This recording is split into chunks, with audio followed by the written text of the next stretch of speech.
Thank you very much for that kind introduction, and thank you to Professor Tamer for the invitation, and Ms. Gudrun and the whole staff.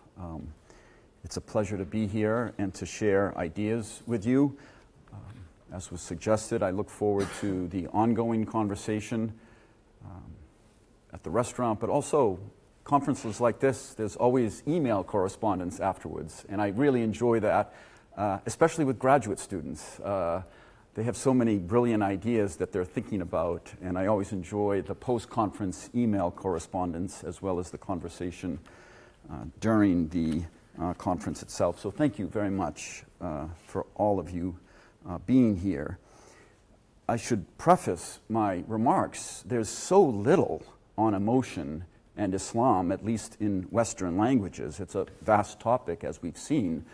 And so I don't know if the fact that there's so little on emotions in Islam, I don't know if that makes my task easier, because I have less to grapple with in terms of other people's works, or if it makes it more of a kind of a black hole, and I don't know which way to go. So let me begin this precarious venture, emotions and Islam. So, to consider emotionality in a tradition of piety, such as Islam, is to consider the place of humanity in one's orientation to God. Does the emotional, human experience play a role in orienting one to God? Or, at least, can one speak of the emotional, human experience as indicative of one's orientation to God? Of course, not all emotionality is the same. One can weep with a sense of despair, but also with a sense of gratitude. One can laugh joyfully with others or mockingly at them. It is, I suggest, right to speak of the ethical tone or spirit that accompanies the emotion. Does the experience of pleasure, for example, leave me craving for more, dissatisfied, or deeply satisfied, at peace and grateful?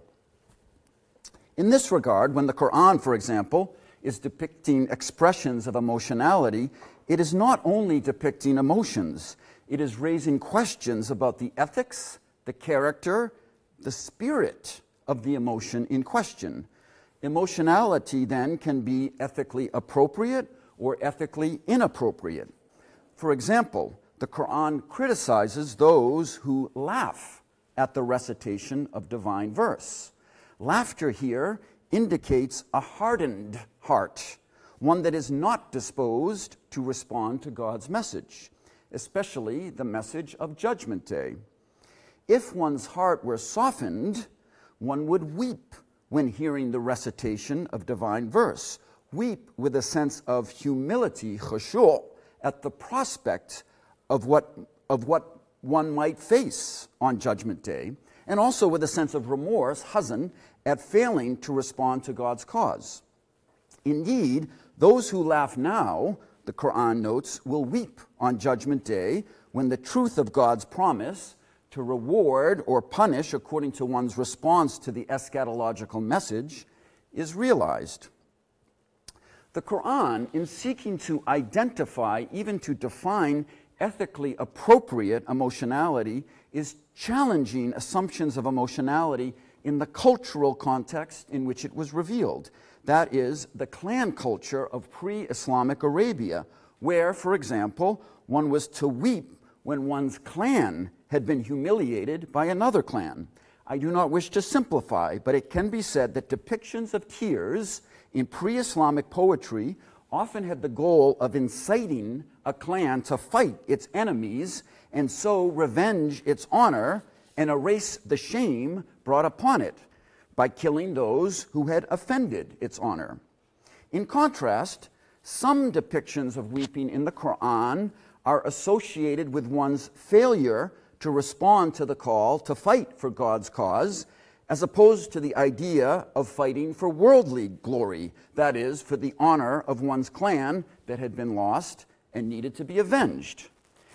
Rather, the emotional rhetoric of the Quran makes weeping a sign of one's devotion to God.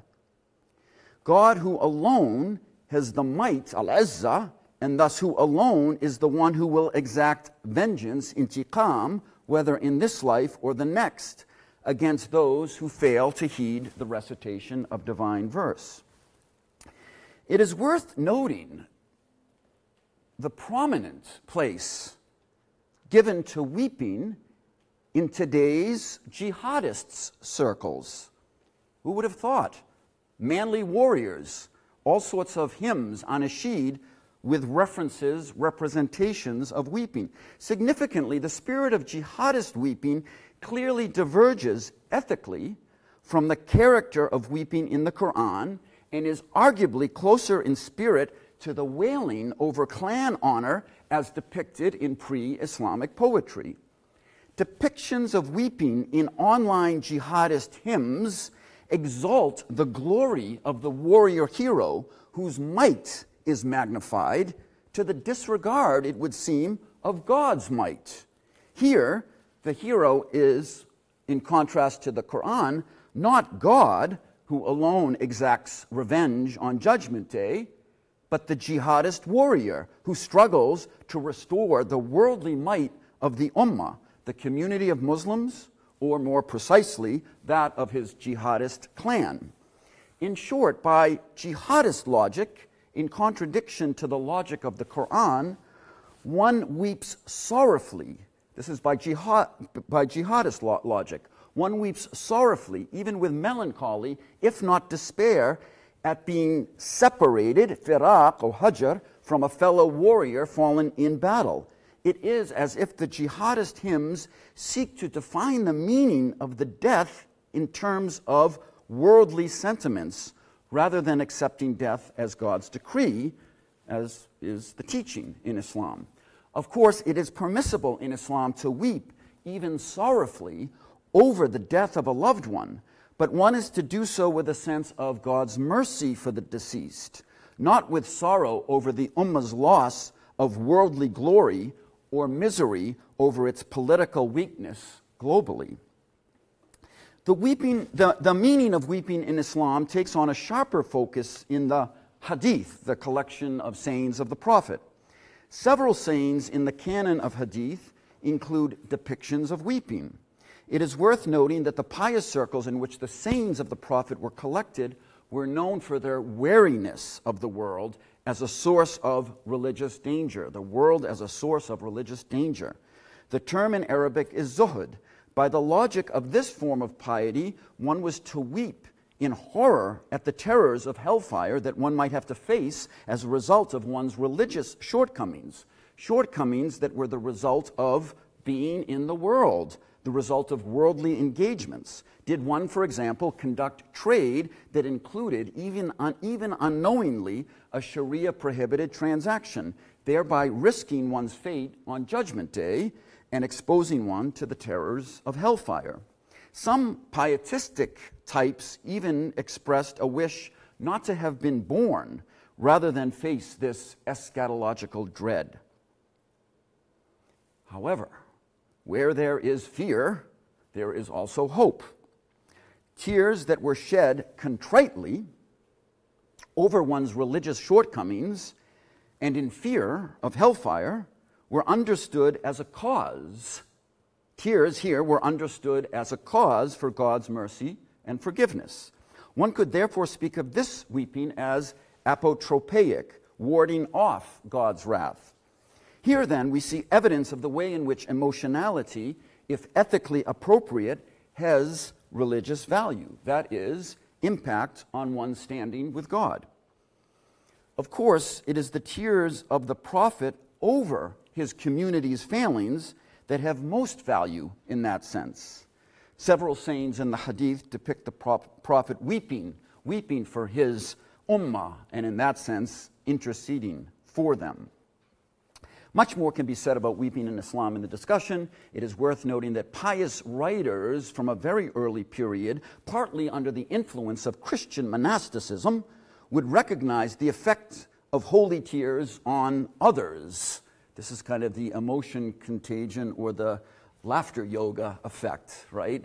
The spillover effect of in this case, tears. In other words, the divine mercy that one's contrite weeping would elicit from God would descend not only on the one weeping, but also on those who witnessed it.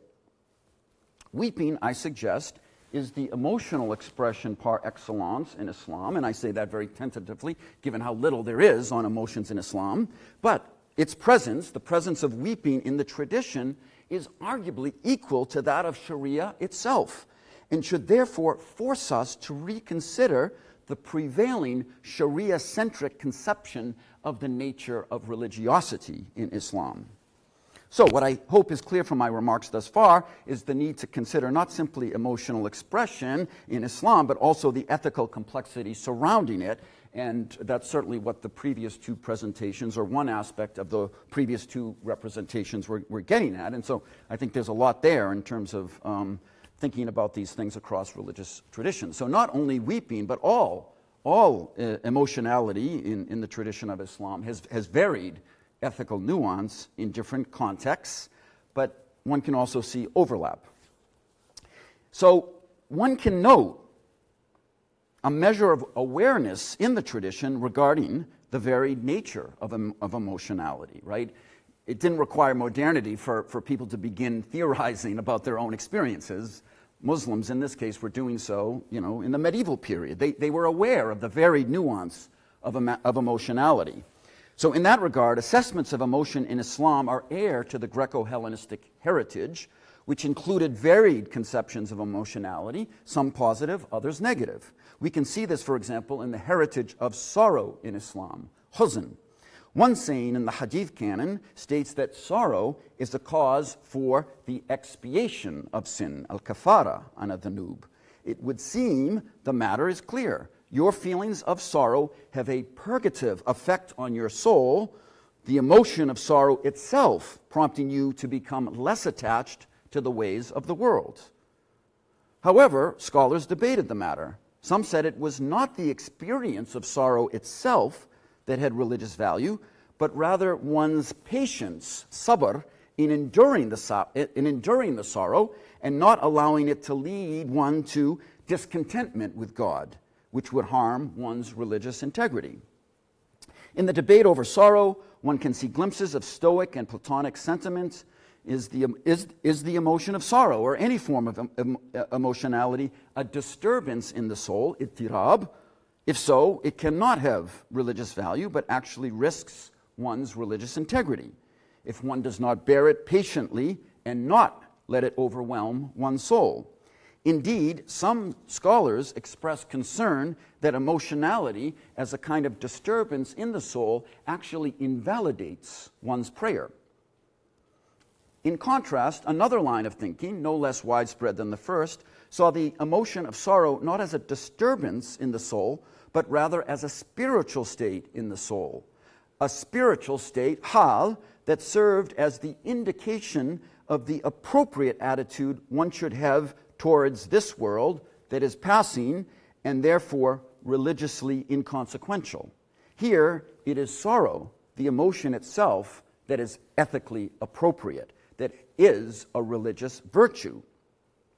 So, if some viewed emotionality negatively as a disturbance in the soul and therefore as something to endure patiently when it occurs, while others viewed it positively as indicative of the spiritual state enjoyed by the ummah's religious virtuosi who were saddened by their existence in this world and thus their separation from God, still others, a third line, still others viewed the emotionality of sorrow more neutrally as a movement in the soul, a haraka, that could have either religiously harmful or religiously beneficial effect depending on its orientation, worldly or otherworldly.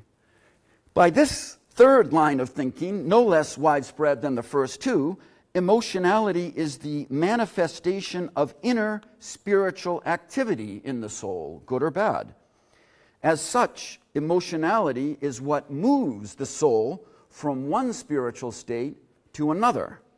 In that regard, emotionality is vital in orienting the soul to God and even helping the soul become attuned to and aware of the divine realities of existence beyond the world's physical appearances. Emotions here are like a chariot that gradually conveys the soul from a worldly to otherworldly outlook, provided the inner movements, emotional/spiritual, are correctly oriented. Music has a role to play in this regard. Music makes the body move, its emotionality included, and the soul necessarily moves along with it. But not all music is the same. What is the spirit, the ethics with which music imbues the soul? Does music bespeak worldly beauty or otherworldly beauty?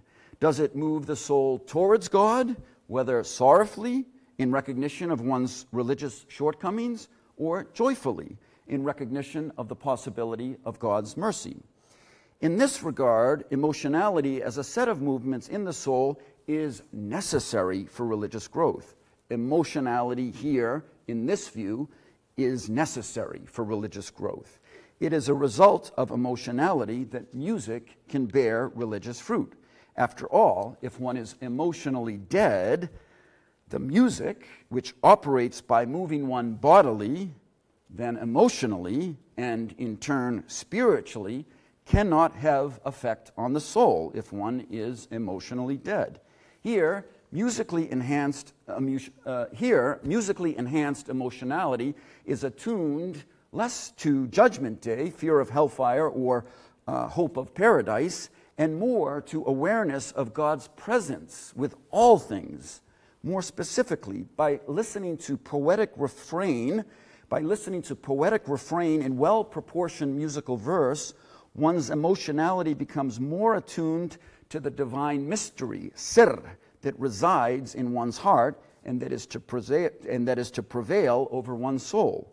And that, in turn, makes one more aware of the divine presence amidst creation. Again, spiritually enhanced emotionality depends on the metrics of music, according to this particular line of thinking of emotionality in Islam. If the music is beautiful, it opens the mind to the divine reality that is present amidst all things. As I suggested earlier, the Quran is raising questions about the ethics, the nature of weeping in pre-Islamic Arabia. Does one weep over the worldly status of one's clan when humiliated by another clan, and laugh in derision at the recitation of divine verse that speaks of God's vengeance on Judgment Day? Or does one weep at the prospect of Judgment Day when one will be honored or shamed only by the might of God? Similarly, the Quran's depictions of anger raise questions of ethically appropriate emotionality in relation to the clan culture of its day. Two terms are used for anger in the Quran. One is ethically appropriate anger, ghadab. The other, ethically inappropriate rage, ghaid. Does one have feelings of rage over threats to the standing of one's clan in society? Such rage boils within and does not become expressed in terms of a powerful anger. In other words, one seethes, one boils with rage when one does not have the power to repel the threats to the worldly standing of one's clan. At the same time, this rage is partly the result of one's failure to heed the recitation of divine verse.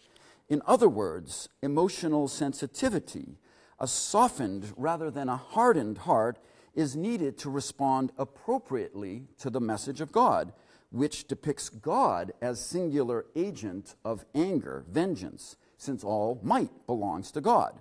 Thus, the only anger that makes sense is God's anger. Anger, rage. If you rage being not anger for God's cause, but for your own or your clan's, you failed to grasp the reality communicated by divine verse that only God's anger is really effective. Interestingly, the Quran describes hell as constituted by this rage over one's worldly standing, Rage, again, being the result of one's failure to grasp and respond to the message of God. After all, if one submitted to God, there would be no reason to rage over a loss in worldly standing, even if anger at offenses to God's cause would still be emotionally appropriate. The classical literature speaks of this rage against threats to one's worldly standing, as a kind of boiling in one's blood. The heat of the emotion is thus recognized. As such, hellfire is likened to this rage. In other words, this rage is emotionally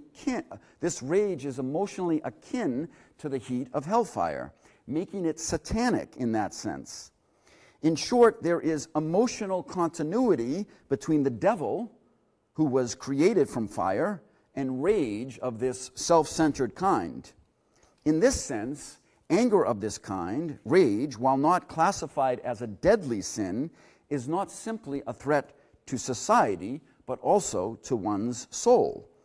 In contrast, according to the Quranic narrative, the believers recognize that vengeance is God's alone, and thus that it no longer makes sense to rage for oneself, and so they are able to control feelings of rage.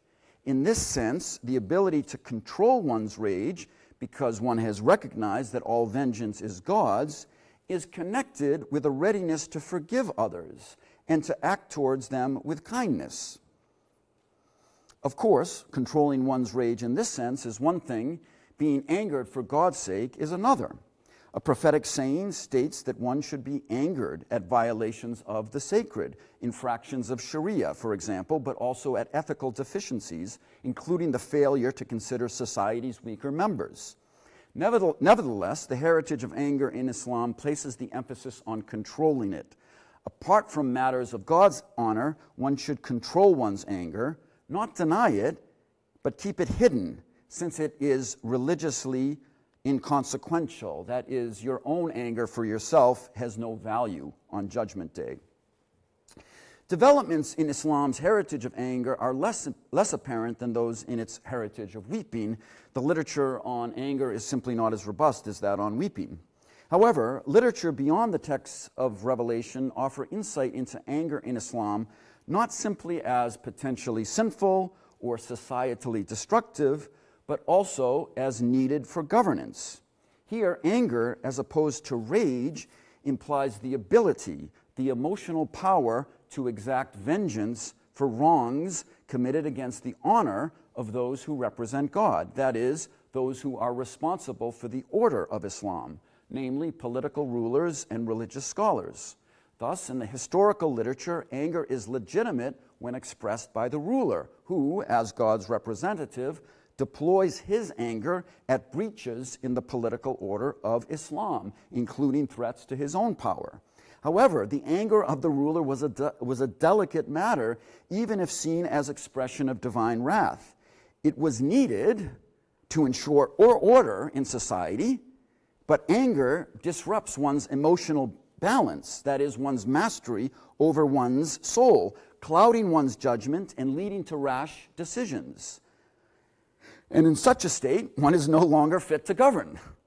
Thus, rulers were counseled to affect anger, taghadub, rather than actually becoming angered when punishing subjects for their sins, so as to instill a sense of awe in society, lest subjects become unruly and throw off the yoke of obedience, without, however, the rulers losing the emotional balance that is the condition of good governance, and that would result, losing the emotional balance would result if one were really angry and not only affecting it.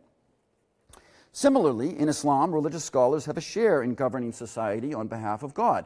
In the biographical literature, that is, literature that records the lives of scholars, there are occasional depictions of one religious scholar or another becoming angered at infractions against Sharia, for example, or at public expression of heretical beliefs. So, if rulers and scholars, as governors of the order of Islam, can be depicted as legitimately angered, what about the people? Especially at times of crisis in society, when they can no longer obtain the basic necessities of life and face a fundamental threat to their human dignity? Are the people also, in that context, agents of God's anger when acting to defend society's welfare? Or is popular anger always seen as rage and thus religiously suspect? Who is to express God's anger when it is the rulers, even scholars, who are responsible for injustice and corruption in society? In addition to questions of religiously legitimate expressions of anger in the public sphere, there is also concern for the consequences of public outrage.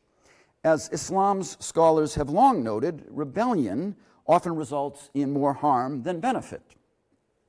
This conundrum was prominent in the Arab Spring, when days of anger were associated with Friday congregational prayers in the mosques. Some scholars judged such expressions of anger for God as religiously illegitimate. I mean, they were on the side of the rulers. Others did so not to question the religious legitimacy of the cause of the Arab Spring, but they still expressed concern that the anger accompanying this cause might result in more harm than benefit to society. So they had reservations. The Hadith canon recognizes that anger for God's cause is legitimate, but the one who expresses it in the Hadith canon is almost always the Prophet. Several sayings in the Hadith depict the Prophet in a state of anger. For example, anger at a person who greatly extends the recitation of Scripture during the congregational prayer to the discomfort of the old and sick. Anger at images of living beings he finds on a curtain in the house of his wife Aisha. Anger at someone who tries to sway the Prophet to lift the divinely ordained sanction against theft in the case of a woman known as al-Makhzumiyah. Anger at the slowness with which people give alms. Anger at those who debate the irresolvable question of human freedom as opposed to divine predeterminism. Are such depictions of prophetic anger meant as a model for all believers to emulate? If so, how can one be certain that one's anger really is for God and is not self-serving as a means to advance oneself in society? After all, as the political emotion par excellence, anger, while it has a moral purpose, can also be a way to assert oneself over others, positioning oneself arrogantly as the authority in society. It may be for this reason that the sayings on anger in the Hadith canon give more attention than the Quran to methods for controlling one's anger. Indeed, in one saying, the Prophet states that the one who is strongest is not the one who acts on his anger, but the one who controls himself when angered. Noteworthy is the fact that the Hadith canon continues the Quranic association of anger with hell, making it essentially satanic in nature.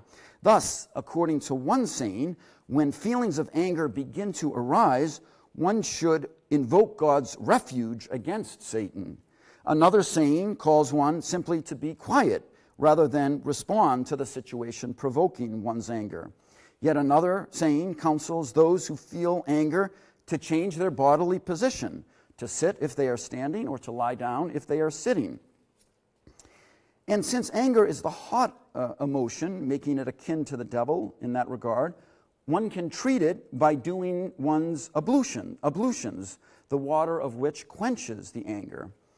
Indeed, in the Hadith canon, references to anger seem to be largely associated with rage, which in the Quran stands as emotional block, along with derisive laughter, to the reception of divine verse in the heart. Thus, one saying depicts a person asking the Prophet for the briefest instruction by which he might be delivered from hellfire. The Prophet responds simply, "Don't get angry and paradise is yours. La taghlab wal jannah lak." Here it would seem the anger in question, which is the same as the term in the Quran for God's anger, is now used in the sense of the rage that the Quran condemns by associating it with hellfire.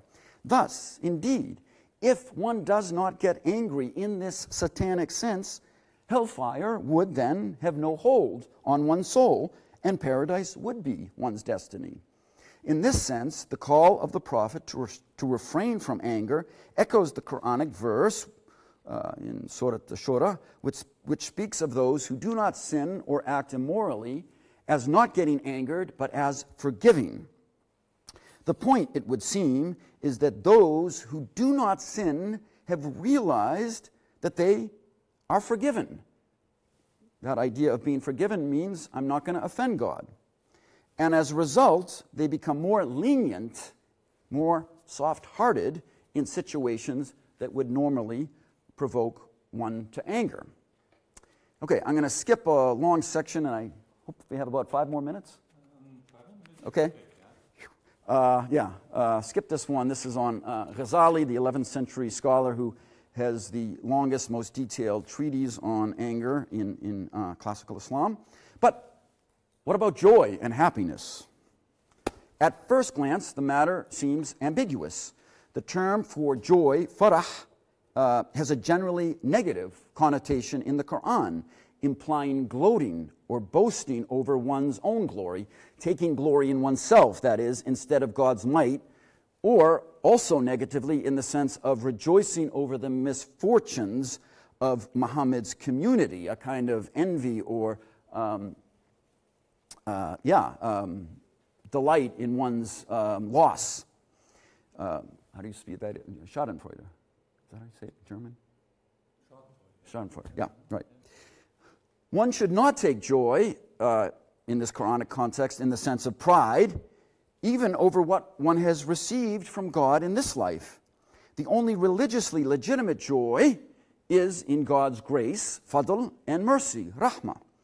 These terms, as they appear in the Quran, seem to refer to the reward one receives on Judgment Day in exchange for devotion to God, right? You take joy in that grace and mercy on Judgment Day in exchange for devotion to God.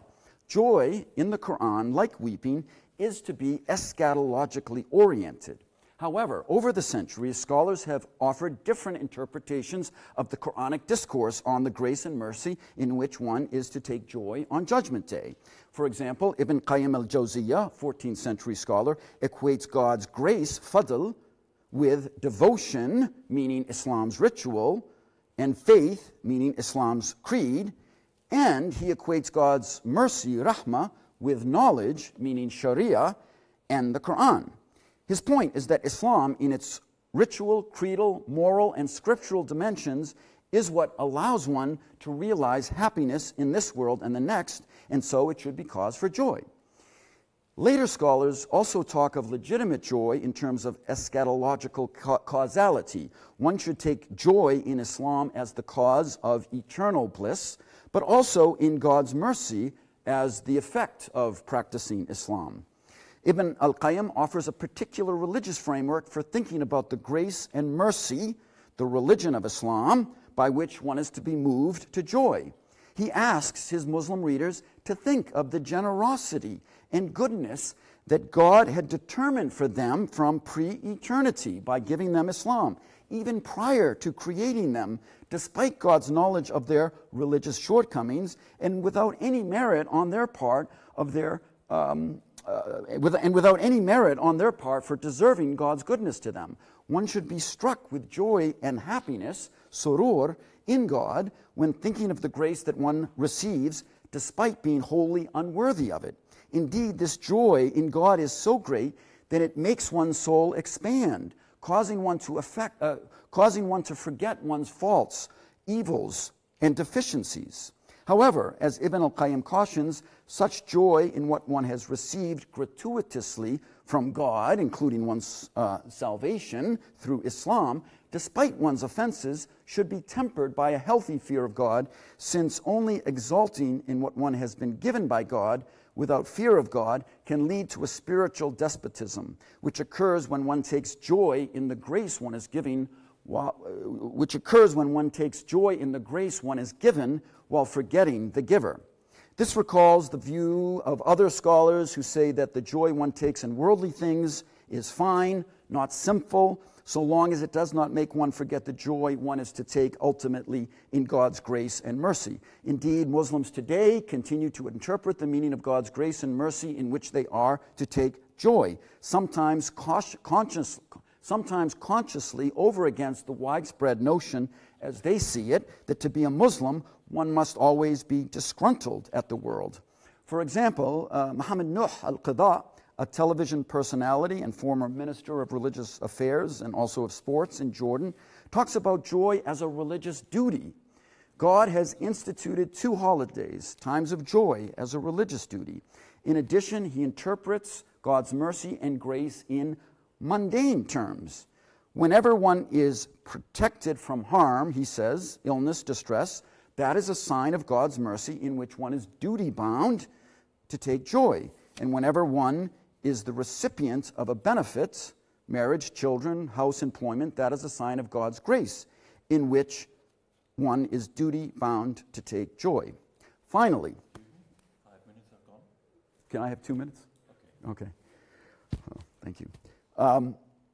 Finally, one of the most striking instances of joy in the canon of Hadith is the depiction of God as taking the greatest joy in the repentance of servants.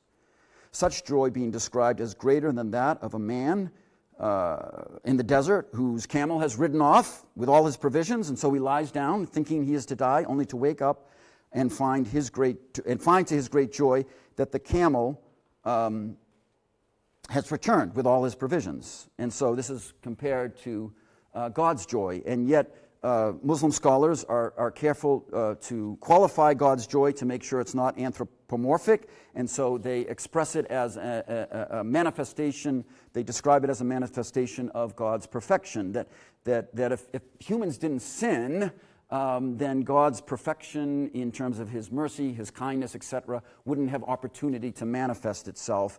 And so, in that sense, without human sin, something of God's perfection, including God's joy, would remain concealed. Similarly, the Prophet is depicted in this sense as taking joy in, the Prophet is depicted as taking joy in his companions when they pray, unite in common prayer, and establish Sharia as the way of life. It seems then that something of God's joy at the repentance of God's servants is reflected in those things in which the Prophet took joy. So, to conclude, of course, the way in which Muslims assess the benefits and harms of emotionality is not limited to religious texts. Muslims have always relied on science, whether biological or psychological, to understand the nature of emotions. For example, in the 13th century, a scholar by the name of Abu Nasr ibn Abi al-Futuh, also known as Ibn al-Mar'a, wrote a work, Mufarrah an-Nafus, What Gives Joy to the Soul, in which he explained the way in which food, drink, and bodily movement, that is, proper diet and exercise, can bring one joy and happiness. Today, Muslims, no less than others, follow programs on the emotional health of children that are based on modern psychology. But that's a discussion for another time. Thanks for your patience and kind attention.